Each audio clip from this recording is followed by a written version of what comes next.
Je salue l'Église. Je salue nos invités. Je salue également les fidèles de la voix, la radio La Voix de l'Espérance.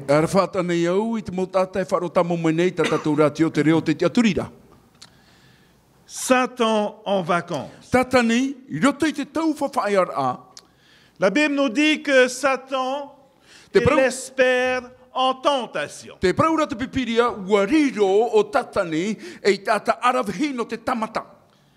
Il a séduit un tiers des anges dans le ciel.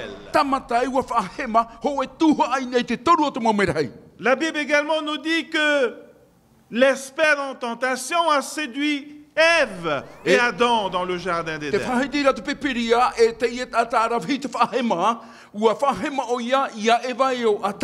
Et il a réussi.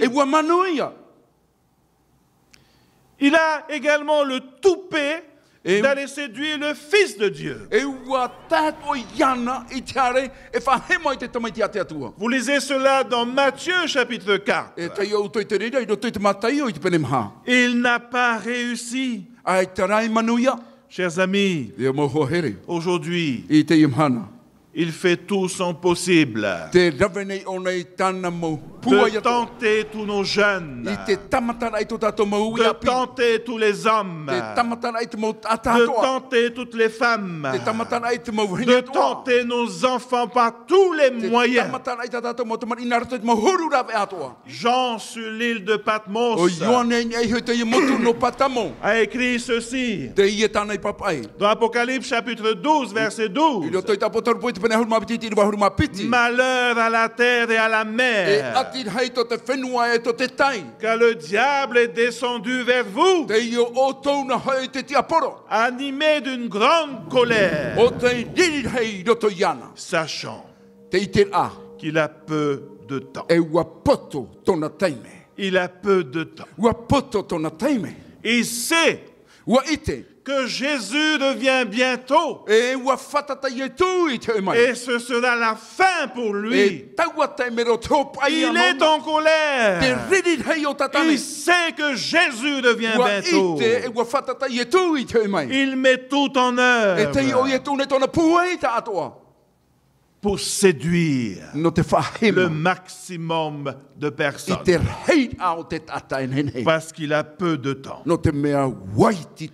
La Bible également nous dit qu'il existe une période de 1000 années. Nous appelons cela le millénium. Et nous voyons cela toujours dans Apocalypse. Chapitre 20, versets 1 et 2.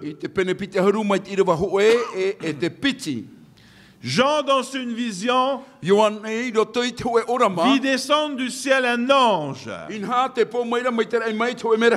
Il avait la clé de l'abîme. Et dans sa main une grande chaîne. Il saisit le dragon, le serpent ancien, qui est le diable et Satan, et le lia pour 1000 ans. 1000 ans.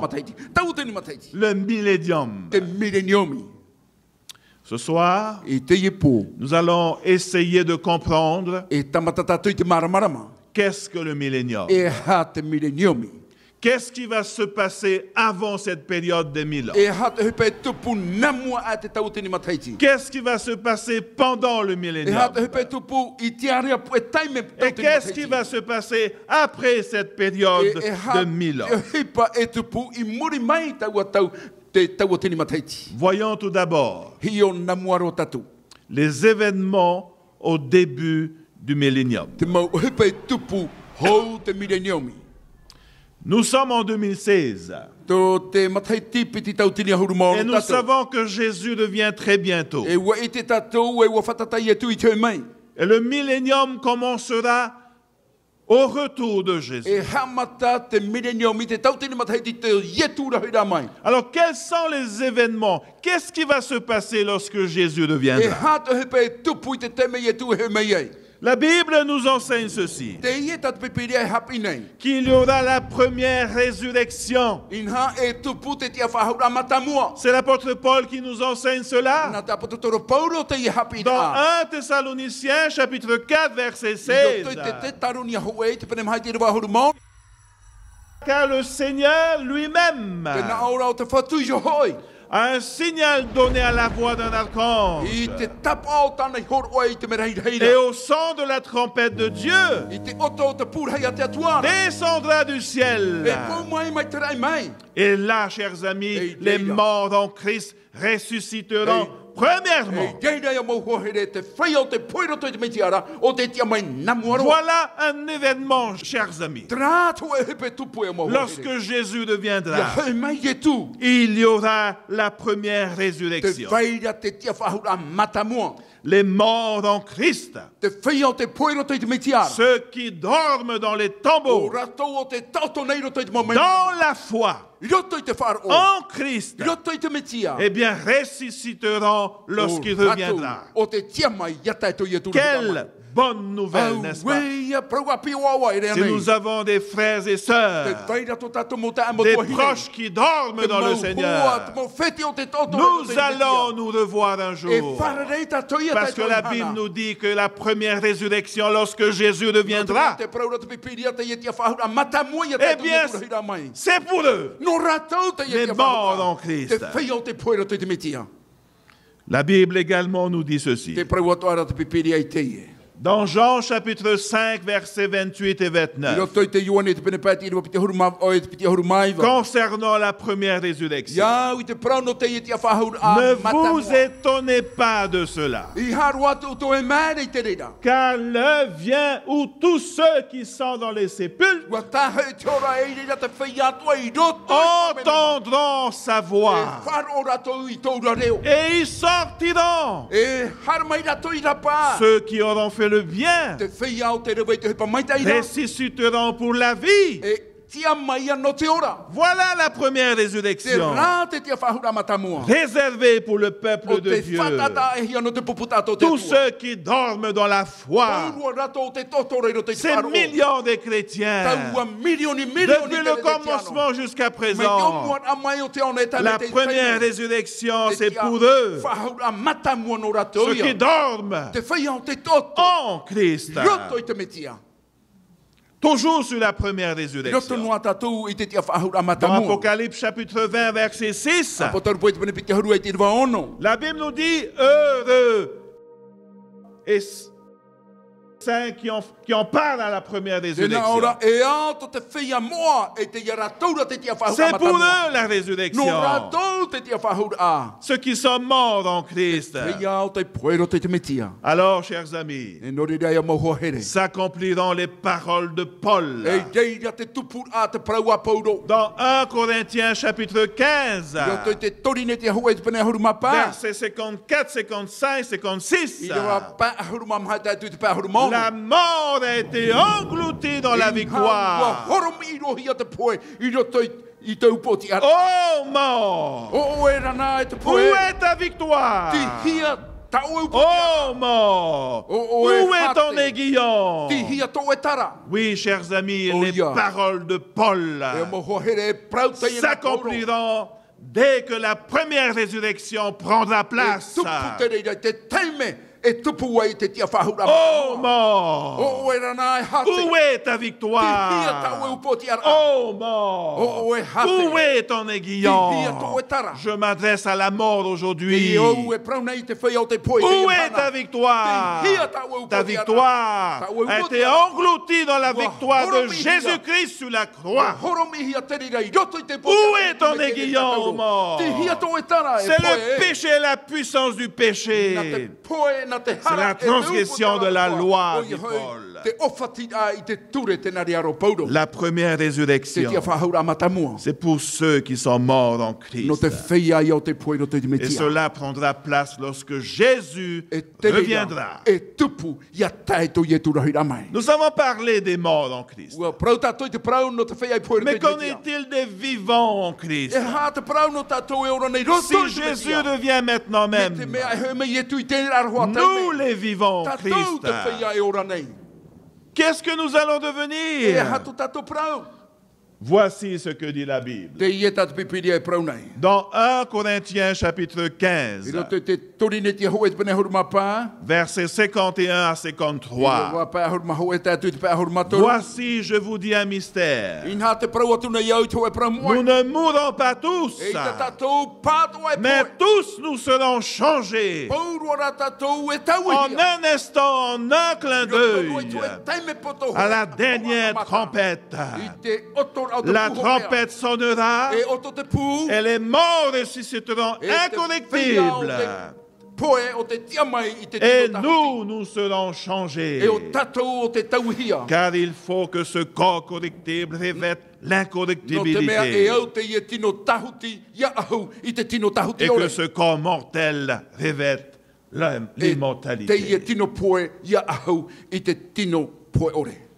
Chers amis, nous les vivants, nous serons changés en un clin d'œil.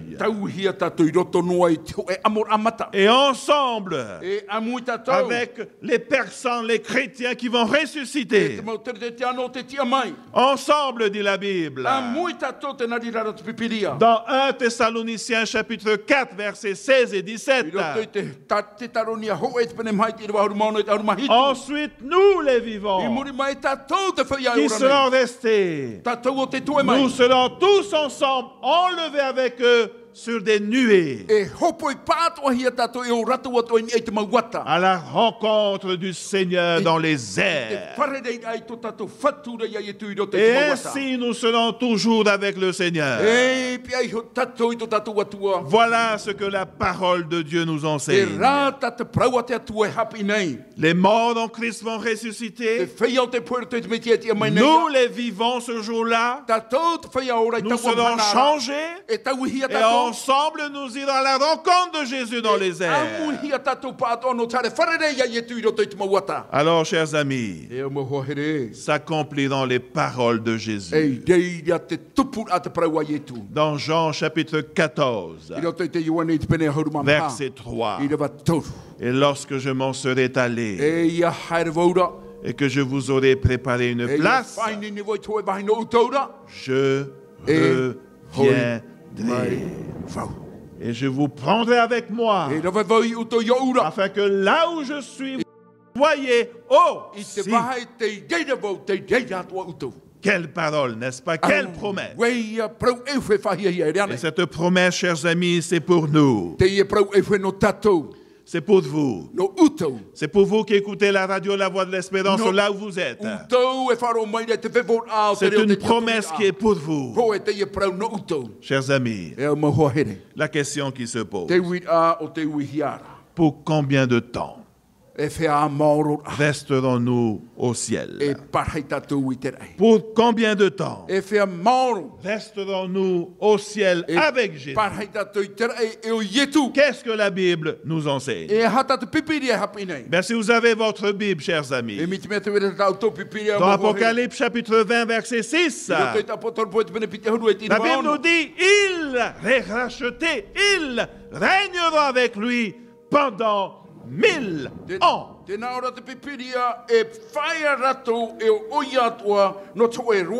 Lorsque Jésus reviendra, nous serons avec lui. Nous allons monter au ciel. Et nous allons régner avec lui pendant 1000 ans. Une autre question. Qu'en est-il de la terre? Notre belle planète bleue. Voici ce que la Bible nous dit. Dans Jérémie chapitre 4, versets 23, 25, 24, 25, 26. La Bible nous dit, Je regarde la terre. Et voici elle est informe et vide. Les cieux et leur lumière ont disparu. Je regarde les montagnes. Et voici elles sont ébranlées. Et toutes les collines chancellent. Je regarde. Et voici il n'y a point d'homme. Et tous les oiseaux des cieux ont pris la fuite. Le prophète dit, je regarde. Et voici la campagne est un désert. Et toutes ces villes sont détruites devant l'Éternel. Devant son ardente colère. Voilà la situation de la terre lorsque Jésus reviendra. Une autre question se pose. Qu'en est-il de ceux qui ont refusé l'évangile? Ceux qui ont dit non, je n'ai pas besoin de toi. Je n'ai pas besoin de l'évangile. Je n'ai pas besoin de Jésus-Christ. Qu'en est-il de ces personnes? Premièrement, ceux qui sont morts déjà, qu'est-ce qu'ils deviennent? Dans Apocalypse chapitre 20, verset 5, il est dit ceci, les autres morts ne revinrent point à la vie. Ceux qui sont morts hors du Christ, qui n'ont pas accepté l'évangile, les méchants morts. Et bien lorsque Jésus reviendra, ils vont rester dans leur tombeau. C'est ce que la Bible nous enseigne. Les morts, les autres morts ne revinrent point à la vie jusqu'à ce que les 1000 ans fussent accomplis. Mais qu'en est-il des vivants?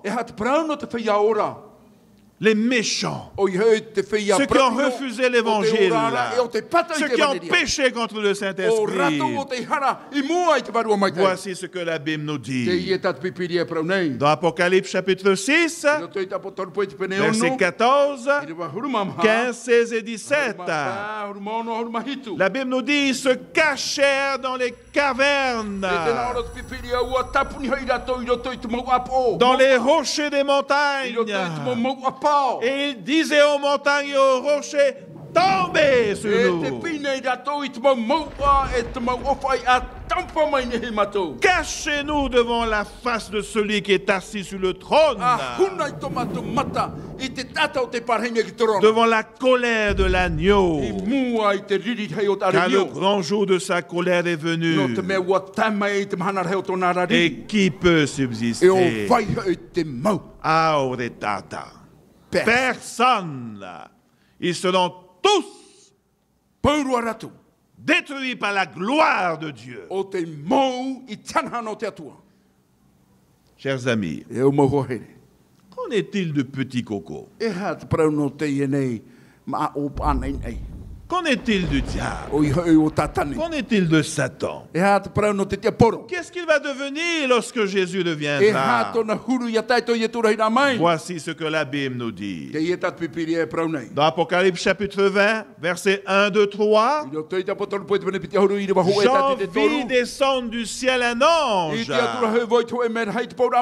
Il avait la clé de l'abîme et une grande chaîne dans la main. Il saisit le dragon, le serpent ancien, qui est le diable et Satan. Il le lia pour 1000 ans. Il le jeta dans l'abîme, fermé, scella l'entrée au-dessus de lui, afin qu'il ne séduise plus les nations.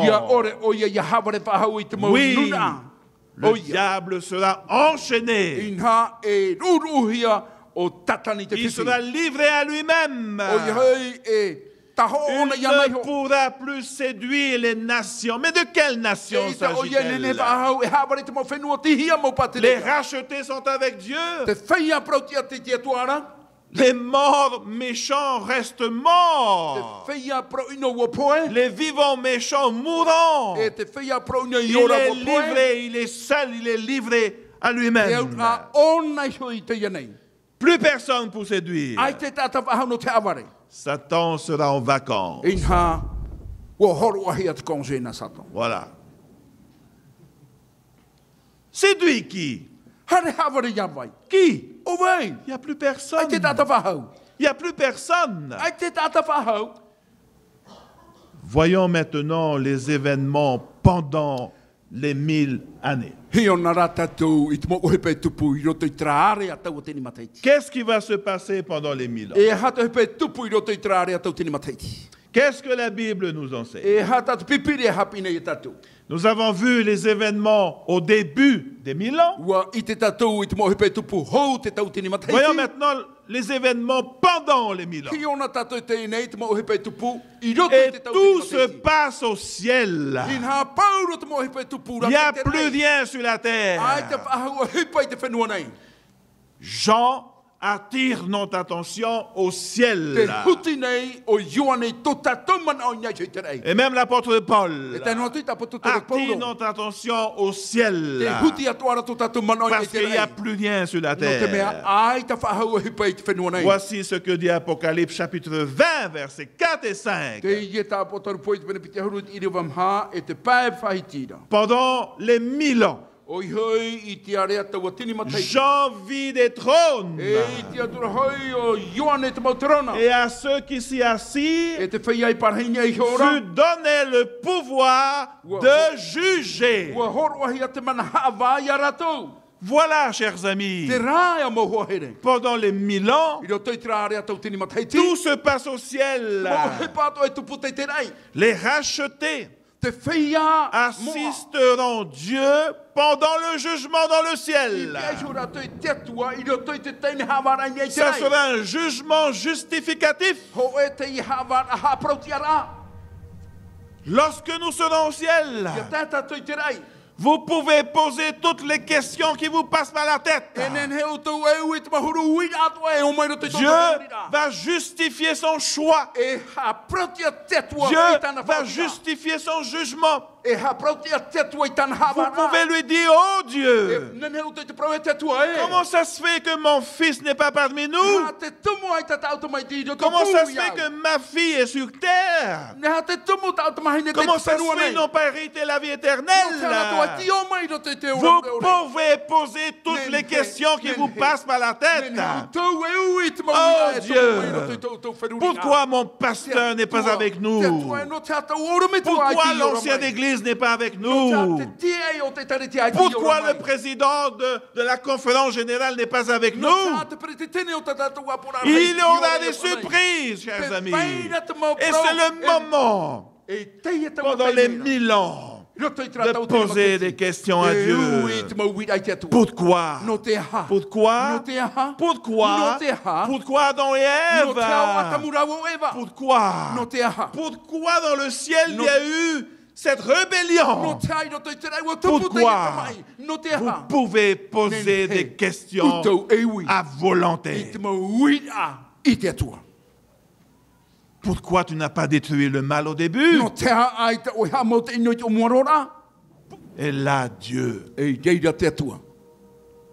va vous dévoiler toutes les raisons. Pourquoi un tel n'est pas sauvé? Pourquoi? Pourquoi? Pourquoi? Mon diacre n'est pas sauvé. Pourquoi mon pasteur n'est pas sauvé?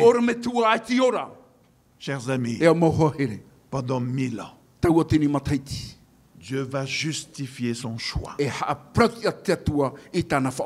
je vis des âmes de ceux qui avaient été décapités à cause du témoignage de Jésus. À cause de la parole de Dieu. Et de ceux qui n'avaient pas adoré la bête mis en image et qui n'avaient pas reçu la marque sur leur front et sur leurs mains. Oui, ils revinrent à la vie et régnèrent avec Christ pendant 1000 ans. Chers amis, voilà la période où Dieu mettra en lumière tout ce qui est caché. Il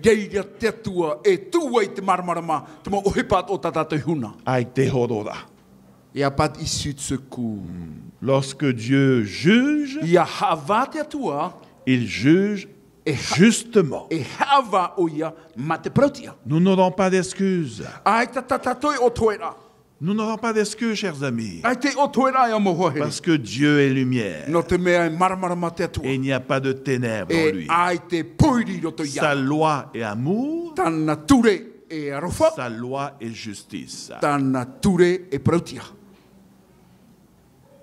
Et à la fin, après avoir posé toute cette question,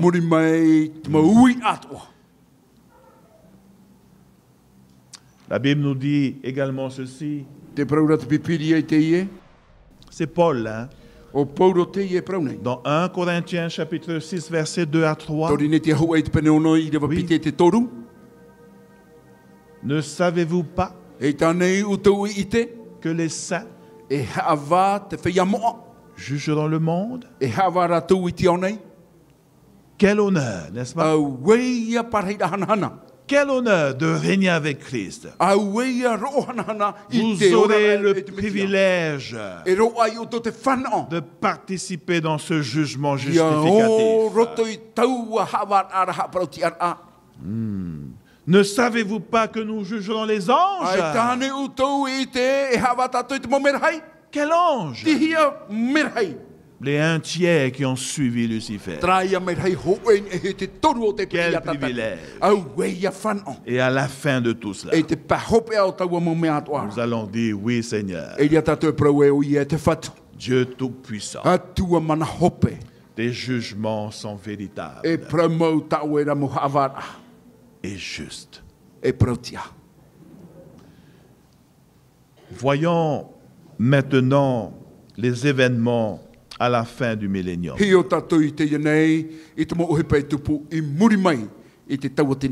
Qu'est-ce qui va se passer à la fin du millénium? La Bible nous raconte, nous enseigne qu'il y aura la deuxième résurrection.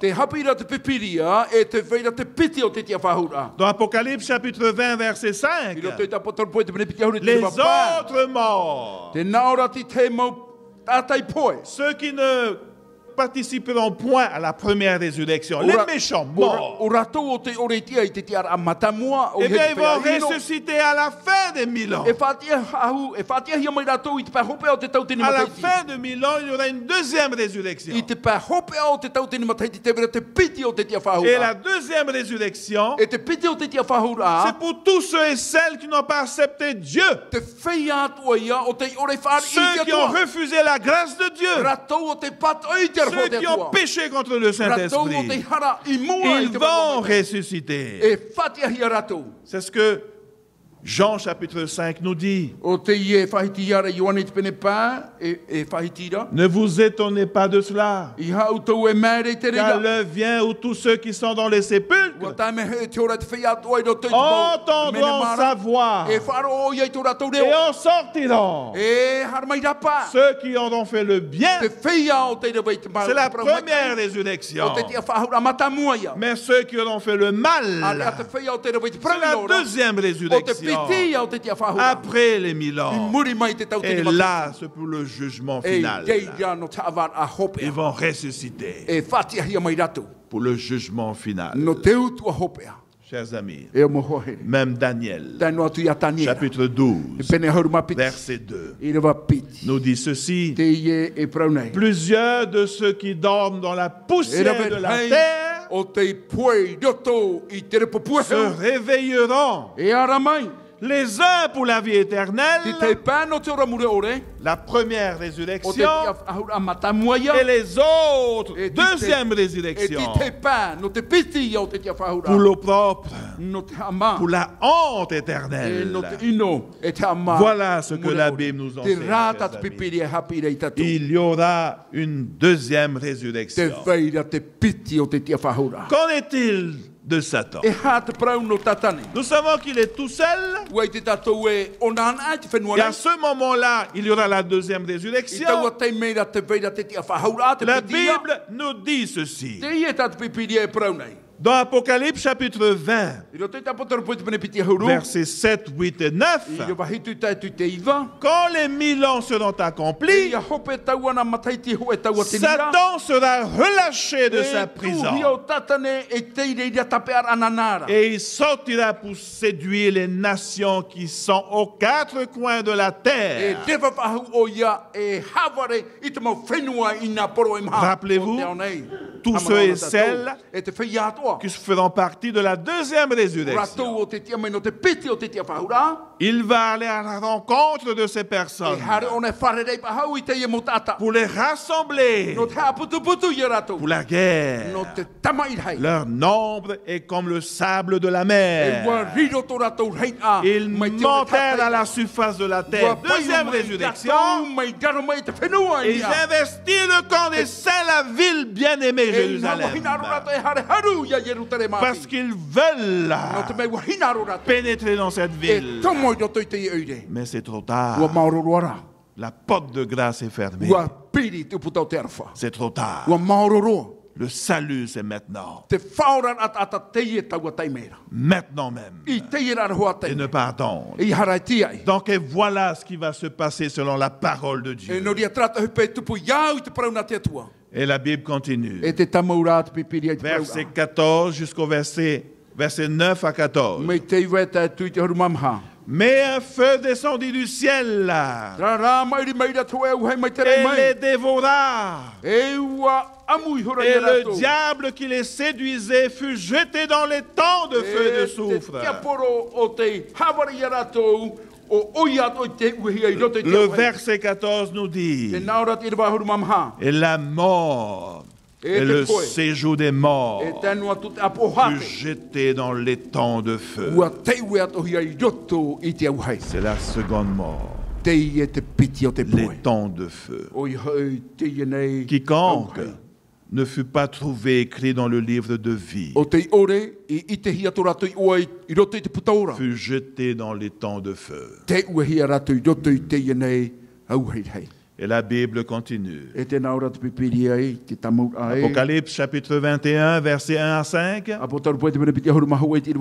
Jean vit un nouveau ciel, une nouvelle terre, car le premier ciel et la nouvelle terre avaient disparu. Voici, je fais toutes choses nouvelles. Voici, je fais toutes choses nouvelles. Et il dit: écris, Jean, car ces paroles sont certaines et véritables. Voilà, chers amis, nous venons d'assister la fin du péché. La Bible nous dit que Jésus revient bientôt. Il revient bientôt. Ne ratez pas cette occasion. Vous ratez cette occasion, vous ratez l'éternité. Vous comprenez ce que je veux dire? Il est temps de se préparer. Il est temps de revenir à la maison. Parce que Jésus revient bientôt. Jésus revient bientôt. Prépare-toi à rencontrer ton Dieu. Lorsque Jésus reviendra, Il appellera chacun par votre nom. Puissiez-vous dire, me voici. Prends-moi. Prends-moi pour toujours. Je veux régner avec toi tous les jours. Pour l'éternité. Vous savez quoi? J'aimerais vous voir ce jour-là. Lorsque Jésus reviendra.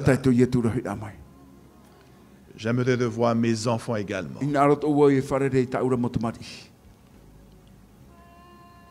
Le plus important, c'est que Jésus veut nous voir là ce jour-là. Prépare-toi à sa rencontre. Parce qu'il revient bientôt. Que le Seigneur vous bénisse. Amen. Amen. Nous allons prier. Je vous invite à vous lever. Nous allons demander au Seigneur de nous donner la force de nous préparer. Prions. Éternel notre Dieu, nous te sommes reconnaissants ce soir de nous avoir présenté ce sujet. Accepte-nous tels que nous sommes, Seigneur, et change nos cœurs. Et s'il y a des personnes, chers amis, qui nous écoutent à la radio et qui désirent avoir la vie éternelle, Seigneur, envoie ton esprit chez eux. Invite-les à se donner à toi. Oui, Seigneur. C'est notre prière. Au nom de Jésus, nous te prions. Amen. Amen.